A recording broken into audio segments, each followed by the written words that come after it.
If you're a food and drink brand and your product isn't performing the way it should, maybe the sales have slowed down or the review keep mentioning that the taste is not that great, I have creating something to help you. It's called the Flavour Blueprint. It's a free guide that based on the process I use with my clients to fix their underperforming products. If you're tired of guessing and you want clarity before another batch, download your free Flavour Blueprint. If you want to create food or drink products that actually taste amazing, get the repeat purchases and see your sales go up, you need a flavor strategy. I'm Manon Galizzi, food scientist and flavor expert, and in this podcast I share what I've learned from helping food and drink brands create new products from scratch, choose the right flavor direction, or fix the flavors that are not working. Bonjour! Today we are going to talk about food and drink scaling up and how difference it makes in your product. And that came again with a very conversation I had with one of my clients who was asking me in the type of services and package that offer if they really needed to have a tasting after they go to their co-manufacturer and the co-manufacturer was making the product. This client is not used to use flavors in their product. It is a new product that they are creating and we're working together to see what flavors will fit best their product and with the challenges that this product has. And so I have different stages in the package that I sell, and the latest one is to have this tasting and the tweaking after either your co-manufacturer make up the product for you or you can do it internally with your product line. And so that client was very surprised because she needed to plan in her budget the cost of having that many trials with the co-manufacturer. And I explained to her that this is something you can't avoid.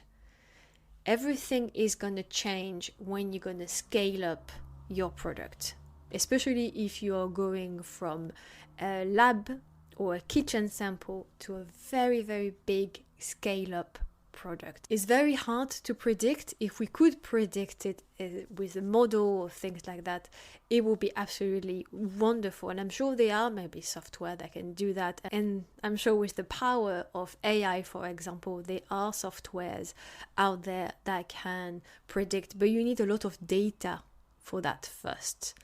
It's like design of experiments basically, or adaptive learning, where you have a lot of trials from lab scale to big scale, and you have done hundreds of these trials on different products. So then the AI and the algorithm can anticipate and create a model thinking, okay, there is a pattern here, so I can predict what happened next. But when it's the first time you do that, you can't really predict what's going to happen. Even me, with my 10 years of experience in the food industry, I can't really predict what is going to happen. Some flavors, for example, decrease. Most of the time, this is what happens. You expect the flavors to decrease because the process is so much harsher in terms of temperature, mixing. Everything is so much harsher, so the flavor profile will be less strong than when you taste it in the kitchen sample. But there are exceptions where for some reason it's stronger. The texture is going to change, especially if you have starches in the middle. So I'm not saying you add starch to it, I'm just saying your product contains naturally starch. So if you use seeds and grains, for example, so the mouthfeel is going to change, the texture is going to change, so it's maybe a bit thicker than the lab testing, or vice versa, it can be a little bit more watery compared to the kitchen sample that you have tasted. And again, it would take a lot of trials and an AI or a design of experiments to create a model to be predictable. So even me, I won't be able to tell you what is going to happen. But the main thing is, whatever you're doing in your food or drink product development, wherever stage you are, always plan at least 2 tasting and tweaking, maybe 3 to be safe, after you're scaling up.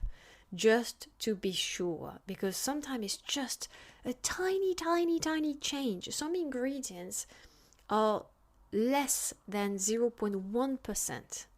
So just a tiny percentage can make a huge difference where you're suddenly making a ton of it.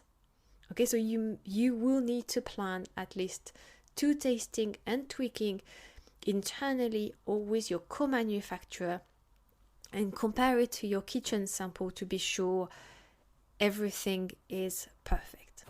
Okay, I just thought I would do a short, for once, straight to the point episode, so you just don't forget to add these steps into your product development. And if ever you want to learn more about the package that I sell and my services, comment me in the podcast or contact me directly on LinkedIn or with the Epixi Instagram, and I will be more than happy to have a conversation with you and see how I can help. In the meantime, have a lovely day, and I will see you tomorrow for another episode of the Food Lab podcast. Bye! Thank you for listening. If you got value from this episode, follow the podcast and subscribe to my newsletter for more tips and knowledge about food and drink product development.